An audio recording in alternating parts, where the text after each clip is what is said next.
اور اس کے ساتھ ساتھ ہمیں بھی افسوس ہے کہ یہ ہم نے ہمارے سارے معاملات کو ہجری سن کے بجائے عیسوی سن میں کر دیا.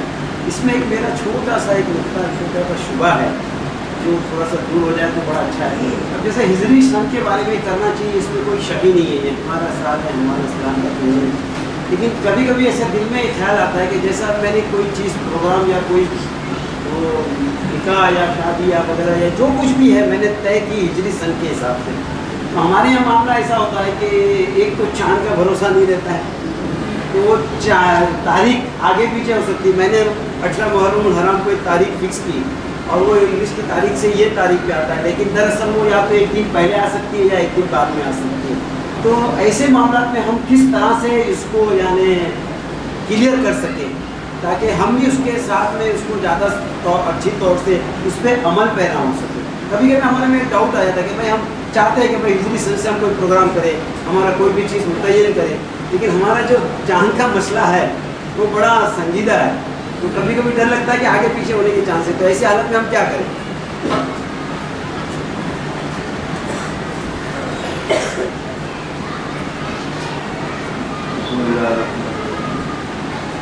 سوال تو بڑا عام ہے اور بڑا اچھا ہے, لیکن یہ جو اصل میں معاشرہ غیر سنجیدہ ہو چکا ہے اس لیے یہ مسائل پیش آتے ہیں. شادی بیاہ کا جو اسلامی طریقہ ہے تو یہ بتایا گیا ہے کہ بھائی مسجد میں اعلان کر دو اور نماز کے بعد نکاح کر دو, یہ صحیح طریقہ ہے. اب ہم اس کے لیے ہال بک کریں گے تو ظاہر بات ہے بکنگ کے لیے فکس تاریخ چاہیے, لوگوں کو دعوت دیں گے دعوت کے لیے فکس تاریخ چاہیے. یہ ہمارا اسلام ہے.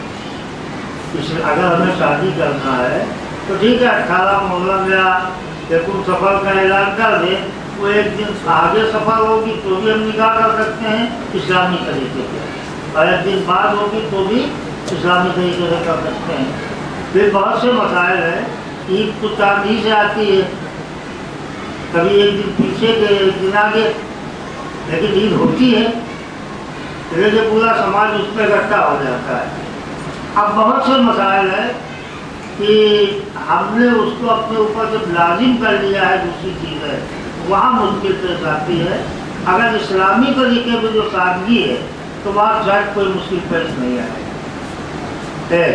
دوسری بات یہ طریقہ اور بھی ہے کہ چونکہ وہ عام ہو گئی ہے اسی تاریخ کے ساتھ عیسوی تاریخ بھی زیادہ لوگوں کے ذہن میں وہ ہے, کچھ ایسے پروگرام ہو سکتے ہیں تو اس میں یہ گنجائش ہے کہ بھائی ہمارا علماء لکھتے ہیں تاریخ پڑا مطابق پڑا, یعنی یکم محرم الحرام مطابق اب جو نومبر کی تاریخ ہوگی وہ نہیں دی, تو اس طرح کر سکتے ہیں کہ ہم تاریخ فکس کریں جو دن بھی اس میں ڈالا جا سکتا ہے بروز بھی, اور پھر وہ انگریزی تاریخ مطابق کے ساتھ.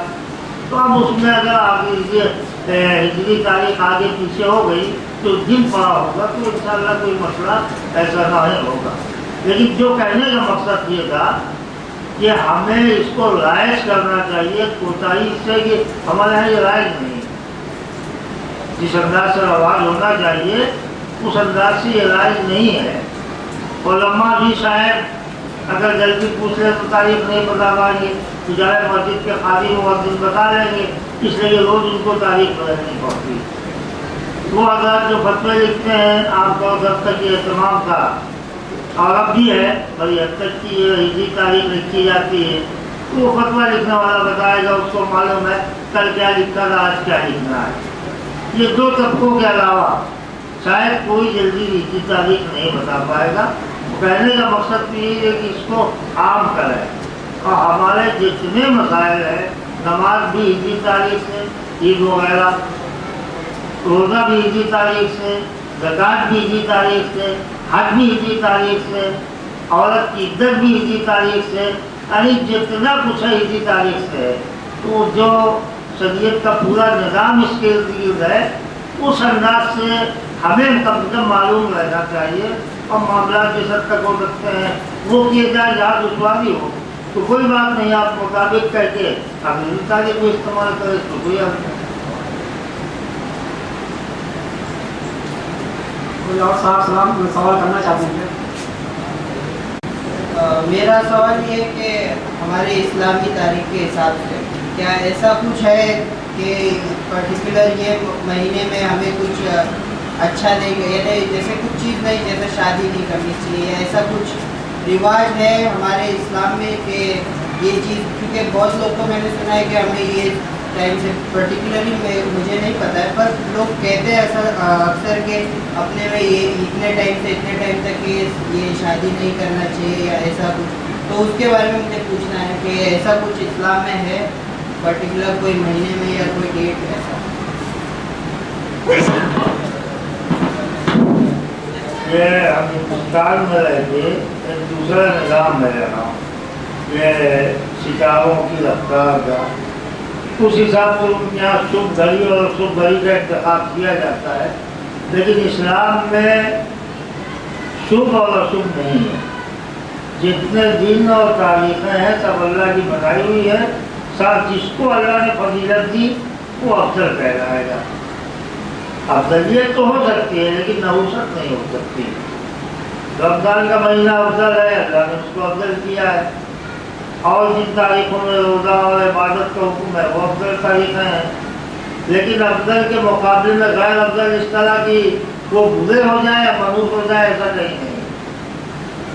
یہ ایک کیلنڈر اور کیا نام ہے اس میں تقویم جنتری وغیرہ میں بھی آپ دیکھیں گے سعد ہے اور نحس ہے، نحس اکبر ہے، سعد اکبر ہے، یہ سب غیر عجمی ذات ہے، عجمی ذہنیت ہے، یعنی غیر اسلامی ذہنیت ہے۔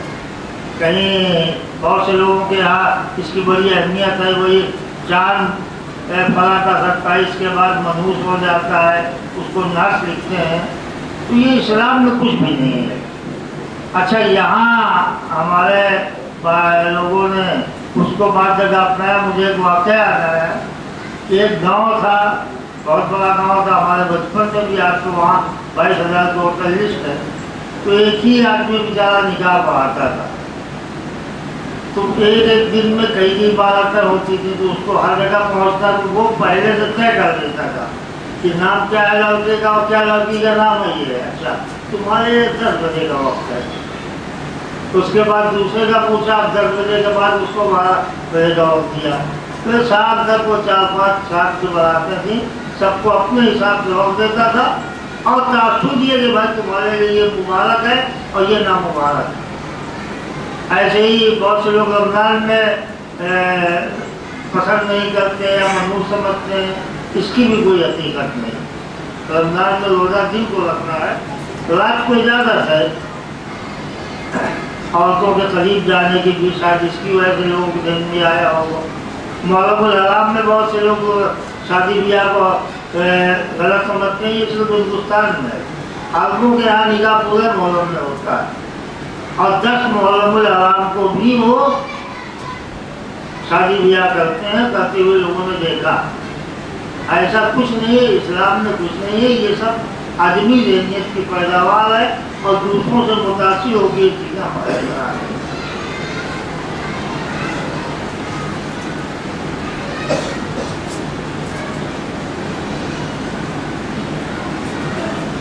میرا سوال پہلے لیکچر سے متعلق ریلیٹڈ ہے، شاید ہو سکتا ہے تھوڑا ہٹ کر بھی ہو، لیکن وہ مردے کے ساتھ جیسا مردوں کو بلا برا نہیں کہنا، چاہے وہ کوئی بھی شخصیت ہو، لیکن قرآن مجید میں اللہ تعالیٰ نے فرمایا والا کیا یقتل فی سبیل اللہ اموات، یعنی جو اللہ کی راہ میں قتل ہے ان کو مردہ نہ کرو۔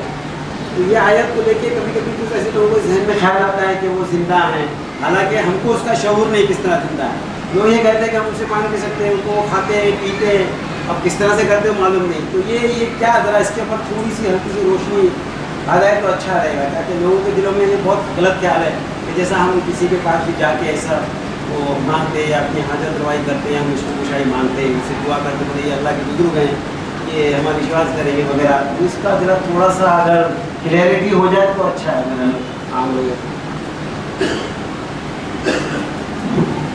قرآن کریم میں شہداء کے بارے میں کاغذات رسول میں کہا گیا ہے وَلَا تَقُولُوا لِمَنْ يُقْتَلُ فِي سَبِيلِ اللَّهِ أَمْوَاتٌ، ان کو مردہ نہ کہو۔ آگے قرآن نے کہا ہے وہ زندہ ہے لیکن تم اس کو محسوس نہیں کر سکتے۔ جب قرآن نے صاحب پہلے ہی کہہ دیا وَلَٰكِن لَا تَشْعُرُونَ، تم اس کو محسوس نہیں کر سکتے، تو ظاہر بات ہے نہ ہم محسوس کر پائیں گے نہ آپ۔ اس کا تعلق عالم غیب سے، غیب اسے کہتے ہیں جو نگاہوں سے دور اور چھپا ہوا ہے انسان کی۔ کوئی بھی انسان ہو، ہر انسان کی نگاہ سے چھپی ہوئی جو ایک دنیا ہے وہ غیب کہلاتی ہے۔ اس کا مشاہدہ اور علم جو ہے اللہ کو ہے، جتنا اس نے بتایا اتنا ہم جانتے ہیں۔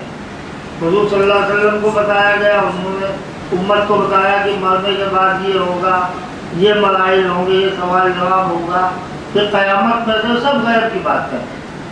یہ مراتب صدیقین کے، شہداء کے، صالحین کے اور انبیاء کے، اس کا تذکرہ بھی قرآن میں آیا ہے۔ تو اس میں یہ مراتب جو آخرت میں ہوں گے اتنے ہم کو معلوم ہے جتنا حدیث ہو قرآن نے بتایا، آگے قیاس نہیں کیا جا سکتا۔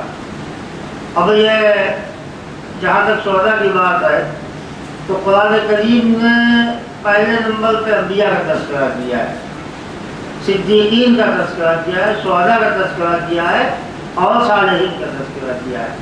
تو قرآن کہتا ہے کہ جو لوگ اطاعت کرتے ہیں اللہ اور رسول کی، اولئک مع الذین انعم اللہ علیہم من النبیین والصدیقین والشہداء والصالحین، تو وہ اچھے کام کرنے والے ان لوگوں کے ساتھ آخرت میں جائیں گے۔ تو اس شہداء سے پہلے بھی تذکرہ ہے انبیاء و صدیقین کا۔ اب یہ شہداء کیا ہے؟ جہاں یہ کہا احیاء صاحب لفظوں میں قرآن نے کہا ہے، اور آگے ایک جگہ یہ بھی ہے عند ربہم یرزقون، یہ اپنے رب کے پاس ان کو رزق دیا جاتا ہے۔ ظاہر بات ہے کہ ایک برزخی زندگی تو سب کی ہے، کافروں کے لیے بھی ہے ان الابرار لفی علیین وان الفجار لفی سجین۔ اگر روح کی زندگی کافر و مسلم سب کے لیے ہے، نیک لوگ علیین میں ہوں گے اور برے لوگ سجین میں ہوں گے۔ تو یہ جو زندگی ہے شہداء کی، اسی سمجھ میں آتا ہے کہ جب روح والی زندگی عالم برزخ کی اچھے برے سب کے لیے ہے، تو شہداء کو جو خاص طور سے کہا گیا تو ان کی زندگی کی نوعیت الگ ہے۔ یہ جو حدیث میں بھی انبیاء کے بارے میں بھی آیا ہے روایات میں کہ وہ انبیاء کے جسموں کو زندگی مٹی نہیں کھاتی، شہداء کے بارے میں لوگوں کا مشاہدہ ہے کہ ان کے جو شہید ہے ان کی لاش کو زمین نہیں کھاتی۔ ایسی چیزیں مشاہدے میں آئی ہیں انبیاء کے بارے میں، حدیث میں آیا، لیکن جو اصل زندگی ہے عام مردوں سے الگ ہے، اس کا تعلق ان انعامات سے ہے جو اللہ کے نزدیک ان کو ہوں، کیونکہ انہوں نے اپنی زندگی صرف اللہ کے نام پہ قربان کی، تو اللہ تعالیٰ موت کے بعد ہی ان کو انعامات سے نوازے گا۔ اس میں ایک یہ بھی ہے کہ شہید کے گناہ معاف ہو جاتے ہیں۔ گناہوں کے سلسلے میں ایک اصول یہ ہے کہ حقوق العباد نہیں معاف ہوتے کسی بھی اچھے عمل، لیکن شہید کے سلسلے میں تذکرہ آیا ہے کہ اگر شہید کا حق کسی بندے پہ ہے، شہید کے اوپر کسی کا حق ہے، باقی تو اللہ تعالیٰ اپنی طرف سے کچھ انعام دے گا، آخرت کا انعام راب حق کو، اور راضی کرے گا شہید کی طرف سے۔ تو اس طرح جو شہید کے تمام گناہ معاف، حقوق العباد بھی اللہ تعالیٰ معاف نہیں کریں گے لیکن معاف کرائیں گے۔ تو اتنا بڑا مرتبہ ہے شہید کا، لیکن اس کا مطلب یہ نہیں ہے کہ شہداء سے ہم اپنی حاجت برانی کے لیے جائیں۔ پھر شہداء کا مرتبہ یہی ہے ان کے سلسلے میں اگر ہمیں خالی گھر میں بیٹھ کے بڑا ماننے سے نہیں، وہی طریقہ ہم بھی اپنائیں، اللہ کے راستے میں جتنا ہو سکے قربانیاں دے کے وہ یا اس سے قریب کا مرتبہ حاصل کریں، یہ ہے صحیح طریقہ۔ اگر مانگنا ہوتا تو انبیاء سے مانگتے، ان کی زندگی تو اور اعلیٰ ہوتی۔ حضور صلی اللہ علیہ وسلم کے بارے میں عقیدہ ہے سنت کا کہ آپ کی زندگی برزخی زندگی اعلیٰ درجے کی ہے، شہداء سے بھی اعلیٰ درجے کی ہے۔ اور وہ حدیث میں بھی آتا ہے کہ حضور صلی اللہ علیہ وسلم جب درود و سلام آدمی پڑھتا ہے، فرشتے معمور ہے آپ کی خدمت میں پیش کیے جاتے کرتے ہیں وہ درود و سلام۔ اور اعمال کے بارے میں بھی بعض روایات میں آتا ہے کہ فلاں فلاں دنوں میں جمعرات یا کوئی دن اعمال بھی پیش ہوتے ہیں امت کے. تو یہ وہ چیزیں ہیں کہ جتنی بتائی گئی اتنے ہم سمجھیں گے. اس کے آگے کیا اور کیسا اس میں ہم اپنے دخل نہیں دے سکتے، لیکن اس کی بنیاد پہ ان کو حاجت روا سمجھ لینا یا ان سے منتیں مانگنا کہ بھائی یا ان کو سفارشی بنانا، اعمال کو سفارشی بناؤ نا. ان سے جا کے وہاں کہہ کے کہ آپ حاجت روائی کیجیے، آپ دعا کیجیے. اس سے اچھا اللہ نانو آپ بولے من حبل الورید، اللہ تعالیٰ سے خود دعا کیجیے اس کے ساتھ. یہ ہے اپنے اعمال کا وسیلہ تلاش کیجیے.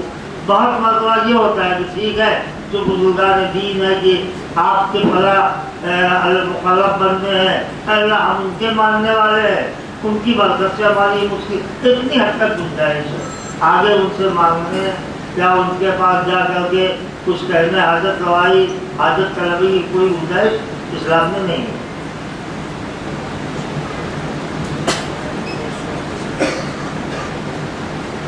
آپ سوال کرنا چاہتے تھے ایک اور ہم اور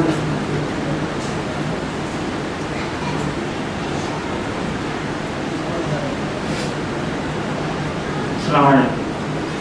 میرا ایک سوال مفتی صاحب سے ہے.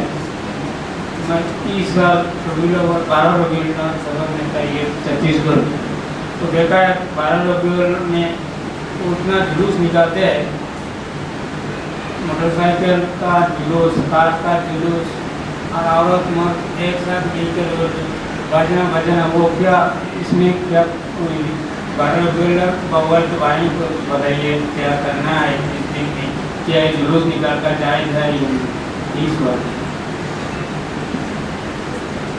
یہ تو سوال ہے موضوع سے غیر متعلق ہے. اصولاً تو اس کا جواب جب یہ موضوع ہوتا تب ہونا چاہیے تھا. لیکن بہرحال ہم ہندوستان میں زندگی گزار رہے ہیں، ہمارا اسلام بہت حد تک ہندوستان میں اثرات لیے ہوئے ہیں. حدیث میں 2 عیدیں ہیں، عید الاضحیٰ اور عید الفطر. اب ہم نے کئی اور عیدیں بھی بنا لی، یہ ہمارا اپنا کام ہے، اسلام کا اس سے کوئی تعلق نہیں ہے. پھر یہ جو طریقہ آپ نے بتایا اسلام اس کی ہمت افزائی نہیں کرتا. اسلام تو یہ ہے کہ مسجد میں آؤ، مسجد میں جمع ہو کے عبادت کرنے کے لیے کہتا ہے. اور یہ ڈھول تاشا اور اچھا گانا اور یہ اسلام سے اس کا کوئی تعلق نہیں ہے. جو جن لوگوں کو شعور ہو ان سے کو چاہیے کہ خود بچیں اور دوسروں کے لیے ہدایت کی دعا کریں.